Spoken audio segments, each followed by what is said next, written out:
Wabarakatuh. Kami dari kelompok 3. Di sini kami akan mempresentasikan materi yaitu implementasi etis dari teknologi informasi. Sebelumnya, izinkan kami memperkenalkan diri. Saya sendiri Izzat Ahmad Safiro, NPM akhir 311. Saya Helviana Wulandari, NPM akhir 247. Saya Istifaiyah dengan NPM akhir 290. Saya Syarifah Mudaim dengan NPM akhir 291. Saya Alfia Nurfidiani dengan NPM akhir 292. Saya Michael Geraldo dengan NPM 304. Saya Muhammad Enrico Diangga Putra dengan NPM akhir 316. Oke, untuk selanjutnya yaitu pemaparan materi. Untuk yang pertama akan dijelaskan oleh rekan saya. Baik, untuk materi yang pertama adalah definisi dari moral, etika, dan hukum. Moral adalah tradisi kepercayaan mengenai perilaku yang benar dan yang salah. Lalu, etika adalah kumpulan dari kepercayaan, standar, atau teladan yang mengarahkan yang merasuk ke dalam seseorang atau masyarakat. Yang ketiga adalah hukum. Hukum adalah peraturan perilaku formal yang ditetapkan oleh otoritas yang berwenang seperti pemerintah terhadap subjek atau warga negaranya. Nah, selama sekitar 10 tahun pertama, penggunaan komputer di bidang bisnis dan pemerintahan ini tidak terdapat hukum yang berkaitan dengan penggunaan komputer. Hal ini dikarenakan pada saat itu komputer merupakan inovasi baru dan sistem hukum membutuhkan waktu untuk mengejarnya. Untuk materi selanjutnya akan dijelaskan oleh rekan saya. Baik, untuk selanjutnya yaitu meletakkan moral, etika, dan hukum pada tempatnya. Nah, penggunaan komputer di dunia bisnis itu diarahkan oleh nilai moral dan etis manajer, spesialisasi informasi dan pengguna, serta hukum yang berlaku. Nah, untuk hukum itu merupakan yang termudah untuk diinterpretasikan karena bersifat tertulis. Tetapi etika tidak teridentifikasi secara tepat dan mungkin bahkan tidak disetujui oleh semua anggota masyarakat. Berikutnya. Kemudian kebutuhan akan budaya etika dibagi menjadi dua, yaitu yang pertama bagaimana budaya etika diterapkan. Nah, tugas dari manajemen tingkat atas yaitu untuk meyakinkan bahwa konsep etikanya itu merasuk ke seluruh organisasi dan turun ke jajaran bawah sehingga menyentuh setiap karyawan. Nah, para eksekutif dapat mencapai implementasi ini melalui 3 tingkat, yaitu dalam bentuk kredo perusahaan, program etika, dan kode perusahaan yang telah disesuaikan. Untuk kedua yaitu meletakkan kredo, program, dan kode pada tempatnya. Nah, kredo perusahaan itu memberikan dasar untuk pelaksanaan program etika perusahaan. Kode etik tersebut itu menggambarkan perilaku-perilaku tertentu yang diharapkan dilaksanakan oleh para karyawan perusahaan dalam berinteraksi antara satu dengan lain dan dengan elemen lingkungan perusahaan.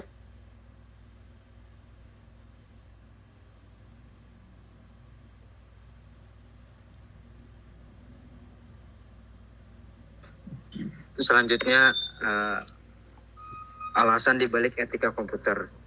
Etika komputer sebagai analis sifat dan dampak sosial teknologi komputer serta perumusan dan justifikasi dari kebijakan-kebijakan yang terkait untuk penggunaan teknologi tersebut secara etis.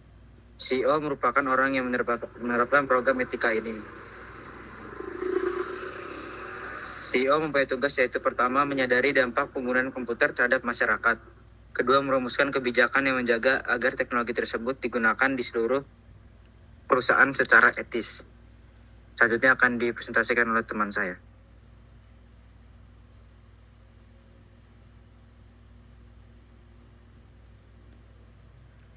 Oke, untuk selanjutnya yaitu audit informasi. Saat menyusun etika penggunaan komputer, satu kelompok dapat memegang peranan yang amat penting. Mereka adalah audit internal. Perusahaan dengan semua ukuran mengandalkan auditor eksternal dari luar organisasi untuk memverifikasi keakuratan catatan akuntansi. Perusahaan-perusahaan yang lebih besar memiliki staf tersendiri yang berfungsi sebagai auditor internal atau internal auditor yang melaksanakan analisis yang sama seperti auditor eksternal namun memiliki tanggung jawab yang lebih luas di dalam perusahaan. Next.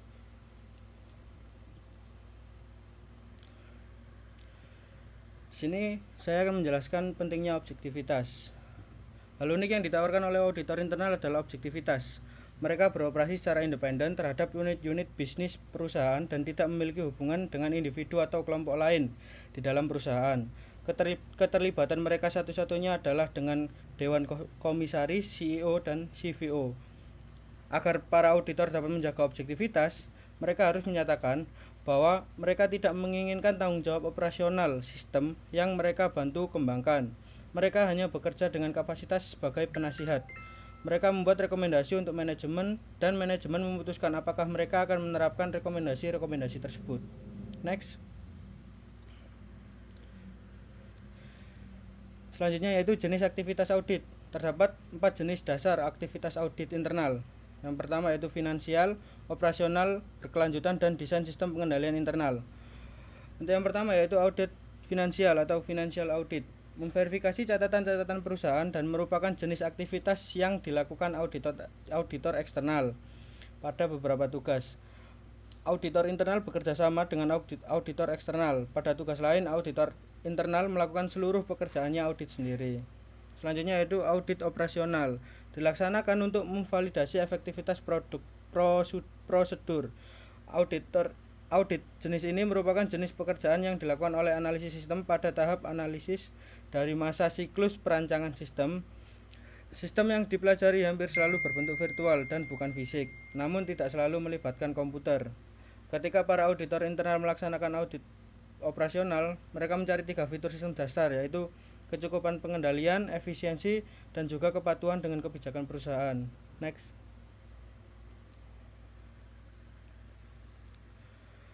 Yang selanjutnya yaitu auditor berkelanjutan. Adalah proses audit yang bersifat selalu aktif, berbeda dengan audit internal yang prosesnya mengikuti jadwal yang sudah ditetapkan, seperti siklus yang berlangsung pada jadwal tertentu. Pada audit berkelanjutan, auditor juga mengumpulkan data tentang resiko dan pengendalian, kemudian mempublikasikan temuannya. Hanya saja, hal tersebut dilakukan secara berkelanjutan. Selanjutnya yaitu desain sistem pengendalian internal. Dalam audit operasional dan beriringan atau berkelanjutan tadi, auditor internal mempelajari sistem yang sudah ada. Namun, auditor tidak harus menunggu hingga sistem diimplementasikan untuk mempengaruhi sistem tersebut. Auditor internal selayaknya berpartisipasi secara aktif dalam perancangan sistem karena ada 2 alasan. Alasan pertama yaitu biaya untuk memperbaiki kelemahan sistem meningkat secara drastis seiring dengan siklus masa hidup sistem. Alasan kedua yaitu untuk melibatkan para auditor internal dalam perancangan sistem adalah mereka menawarkan keahlian yang dapat meningkatkan kualitas sistem tersebut.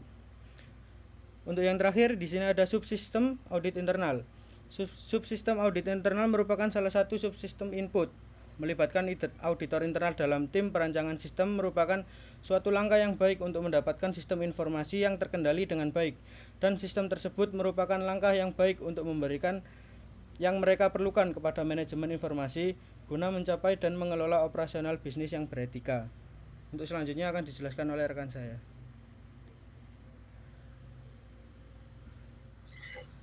Baik, kemudian bagaimana sih penerapan etika itu dalam teknologi informasi? Nah, penerapannya ini tuh bisa dibagi menjadi 2. Yang pertama tentunya ada yang namanya kode etik, dan yang kedua nanti akan ada yang namanya program edukasi etika. Nah, untuk kode etik sendiri ini, Association for Computing Machinery atau ACM, yaitu organisasinya berdiri pada tahun 1947, yang merupakan organisasi komputer profesional tertua di dunia.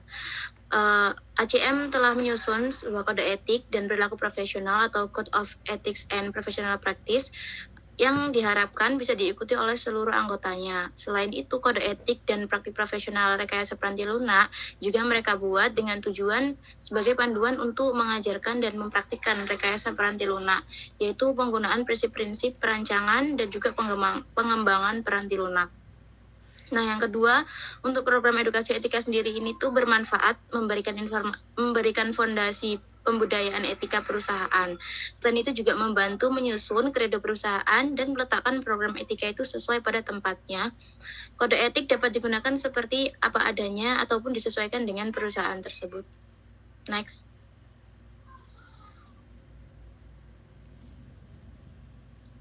Nah, kemudian ini ada gambaran atau garis besar dari kode etik dan perilaku profesional yang dicetuskan oleh ACM. Nah, di poin pertama ini ada yang namanya keharusan moral umum.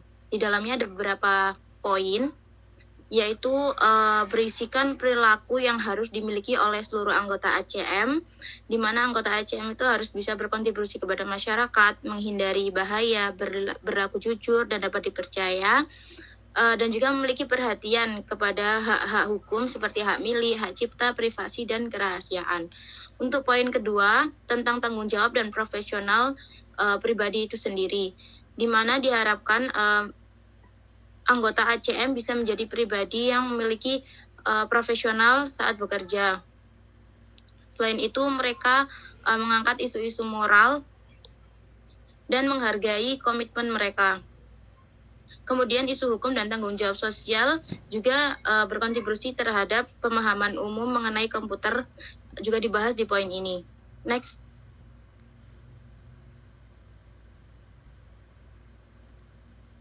Nah, untuk poin yang ketiga yaitu keharusan kepemimpinan organisasi. Maksudnya di sini sebagai pemimpin, anggota ACM itu harus memiliki tanggung jawab untuk mendukung penggunaan sah sumber daya komputer, menstimulasi orang lain di organisasi guna memenuhi tanggung jawab sosial, memungkinkan pihak lain dalam organisasi mendapatkan manfaat dari komputer itu sendiri.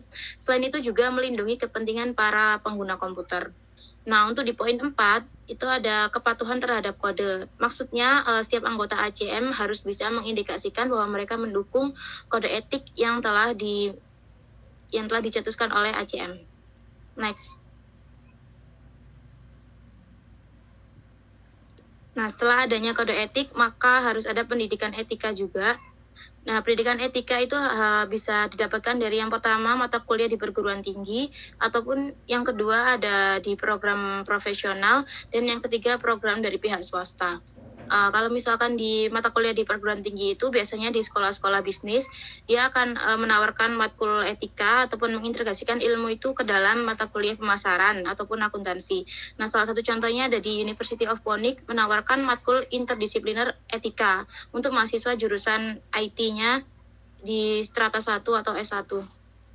Kemudian untuk di program profesional, itu ada contohnya yaitu Asosiasi Manajemen Amerika atau American Management Association. Mereka menawarkan program khusus mereka, yaitu membahas isu-isu penting seperti etika. Nah, mereka telah melakukan survei di mana ditemukan 23% itu perusahaan hanya mengikuti panduan etika itu separuh waktu bekerja. Jadi 33% sisanya bertentangan dengan kenyataan yang ada. Kemudian kalau di program swasta kita bisa temukan di yang namanya Legal Knowledge Company. Mereka menawarkan modul berbasis web yang membahas berbagai permasalahan hukum dan etika. Nah, mata kuliah ini ditujukan untuk dipergunakan perusahaan yang berusaha meningkatkan kesadaran beretika para karyawannya. Next. Selanjutnya akan dijelaskan oleh rekan saya. Baik, di sini saya akan menjelaskan terkait etika dan CEO 19. Di mana sejak tahun 2002, para CEO dan CFO diharuskan oleh hukum untuk menandatangani keakuratan laporan keuangan mereka.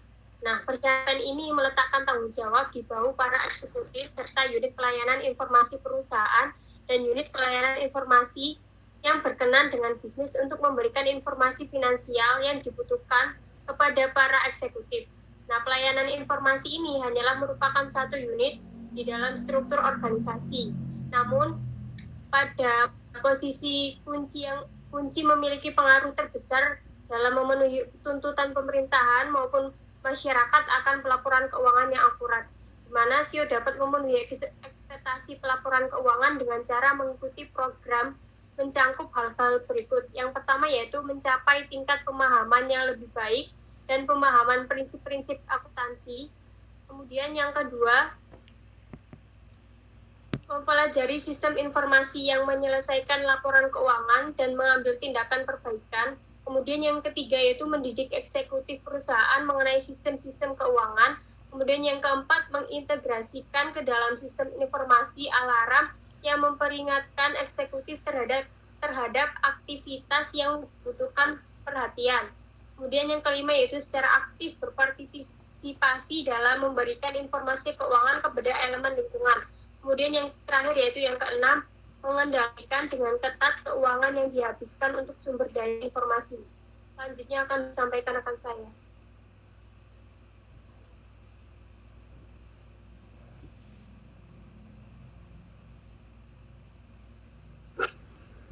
Ya, yang selanjutnya adalah pengaruh Sarbanes-Oxley. Tujuan dari Sarbanes-Oxley yang dikenal sebagai SOX untuk melindungi para investor dengan cara membuat para eksekutif perusahaan bertanggung jawab secara pribadi atas informasi keuangan yang diberikan lingkungan perusahaan, khususnya pemegang saham dan komunitas keuangan. SOX terdiri dari 10 pasal utama, 2 diantaranya secara langsung memengaruhi unit pelayanan informasi perusahaan. CEO dan CFO harus menandatangani laporan keuangan. Yang berikutnya adalah SOX 404. Agar memenuhi persyaratan pengendalian yang diwajibkan oleh SOX, seorang CEO harus menjaga agar pengendalian seperti ini berada di dalam aktivitas sistem selama proses perancangan sistem. Aktivitas perancangan harus mencakup yang pertama, identifikasi sistem memainkan peranan dalam pelaporan keuangan. Yang kedua, identifikasi risiko yang dihadapi sistem ini. Yang ketiga, mendesain pengendalian yang mengatasi risiko ini. Yang keempat, mendokumentasikan dan menguji pengendalian tersebut. Yang kelima, memonitor efektivitas pengendalian seiring waktu. Dan yang keenam, memperbarui pengendalian sebagaimana dibutuhkan. Nah, SOX 409. Peraturan SOX bagian 409 memerlukan laporan perubahan keuangan secara real time. Sistem informasi harus memiliki input online dan output yang dapat melaporkan perubahan kondisi keuangan. Perusahaan juga diwajibkan menyimpan salinan tinjauan audit selama 5 tahun termasuk catatan elektronik. SOX dan COBIT. COBIT disebut sebagai organisasi industri yang dapat memberikan standar keamanan untuk sumber daya informasi perusahaan. Organisasi yang sama dapat memberikan bantuan kepada perusahaan untuk menangani tanggung jawab SOX. Meletakkan Sarbanes-Oxley pada tempatnya. Sarbanes-Oxley merupakan salah satu argumen yang baik untuk pendekatan seperti ini. Perusahaan dan CEO yang menerapkan MES sebagaimana yang digambarkan seharusnya tidak menghadapi kesulitan untuk memenuhi persyaratan SOX. Dengan kata lain, SOX mengharapkan eksekutif sistem keuangan dan teknologi informasi untuk bekerja sebagaimana mereka seharusnya bekerja, yaitu secara etis. Ya, sekian presentasi dari kelompok 3. Apabila ada kurang lebihnya, kami mohon maaf. Wassalamualaikum warahmatullahi wabarakatuh. Waalaikumsalam.